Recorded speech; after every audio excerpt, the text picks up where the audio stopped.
Zoom out from our car-loving enthusiast bubble into most folks' cars have but one job: get from A to B while asking as little of their owners as possible. To those unafflicted by the car bug, sports sedans like the Audi S6, BMW 5 Series, Cadillac CT5V, and yes, the 2024 Acura TLX Type S you're here to read about, make little sense. Why would anyone want a car that's less efficient, more uncomfortable, and more expensive than regular sedans? To the performance-addicted few, the dopamine hit when we ring an engine to redline, that gut check we get under heavy braking, and that shot of adrenaline when we nail a corner's apex, and most important, that need to sneak back behind the wheel for more drive time make the compromises worth it. Perhaps that's why we're left so cold by the updated for 2024 TLX Type S. The refreshed TLX Type S enters 2024 as we might all hope too, better looking and smarter than before. The car's nose and tail get minor nips and tucks to accommodate a more advanced driver assist system, while inside the instrument cluster gauges get replaced by a 12.3-inch screen and the infotainment display grows to an equal 12.3 inches. Acura rounded out the changes by making a head-up display and premium audio system standard, adding a couple new colors and wheel options, and by reprogramming the Sport Plus drive mode for quicker throttle response. That Sport Plus tweak is the only performance enhancement to the TLX Type S. The car carries over with a 3.0-liter turbocharged V6 mounted mostly forward of its front axle, teamed with a 10-speed automatic and torque vectoring all-wheel drive. A brake-by-wire system featuring 14.3-inch 4-piston front Brembo brakes, with the lesser TLX's stock 13-inch units in back, are responsible for reining in the 355 horses and 354 pounds-to-foot of torque, while an adaptive damping system aims to keep the tires, optional Pirelli Summers wrapping 20-inch copper wheels on our test car, in contact with the pavement. Prices creep up with the changes. The TLX Type S now starts at $58,195, up from $56,945 last year, while our test car stickered for $62,477.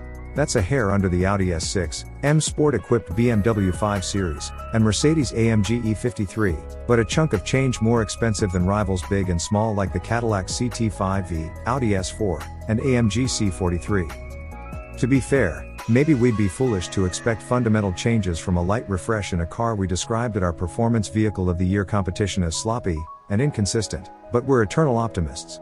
With 355 horsepower on tap, the TLX Type S will never be mistaken for being fast, but it's quick enough. Fun, even, to just punch it in a straight line. Acura's super handling all-wheel drive system puts the power down well in the 10-speed auto, despite sharing its gear ratio spread with lesser 4-cylinder TLXs, does a good job at keeping the porky Acura's engine in the meat of its power band. Throttle response in the retuned Sport Plus mode feels aggressive, which, coupled with switching the transmission into its own sport mode, helps mask some of the turbo lag the V6 otherwise experiences off the line. The powertrain is enjoyable enough that you might even be tempted to amp the pace and start pushing the TLX Type S on winding back roads. That's where things begin to fall apart. Turn the Acura into a corner and you're greeted with body roll and vague, artificially heavy steering, with little information from the front tires about what's going on beneath you. Swapping to a more aggressive drive mode simply makes the steering heavier and the ride firmer without improving feel or chassis control. The brakes are worse. While fine around town, they're mushy and difficult to modulate smoothly when slowing down quickly, like, say, when traffic suddenly stops in front of you. This TLX is best enjoyed on a gently curved and relatively smooth road. In these conditions at low highway speeds the Acura feels buttoned down and athletic. It's when you start asking for more from the car that the TLX becomes less of a cohesive sports sedan and more a collection of individual performance upgrades. The updated interior, while an improvement on the prior version, is no saving grace here. We appreciate the pinstripe digital dash, the HUD, and the larger infotainment screen, but we still don't love actually interacting with the TLX's software suite via the fussy console-mounted trackpad. Ditto the revised driving aids, which work well but aren't as advanced as what's on offer in vehicles such as the CT5V. While subtly improved, the 2024 TLX Type S ultimately doesn't rise to the high standards set by Audi, BMW, Cadillac, Mercedes, or even Acura itself with its excellent Integra Type S. That's not to say the TLX Type S is bad. It's moderately powerful, sounds good, looks great, and is quick enough. But the questions we keep coming back to are twofold. Are the updates made to the TLX Type S to make it sportier worthy of the cost and efficiency penalties? And will we put this Acura in our sporty car pantheon? The answers to both of those questions is no. That's a death knell for any sports sedan.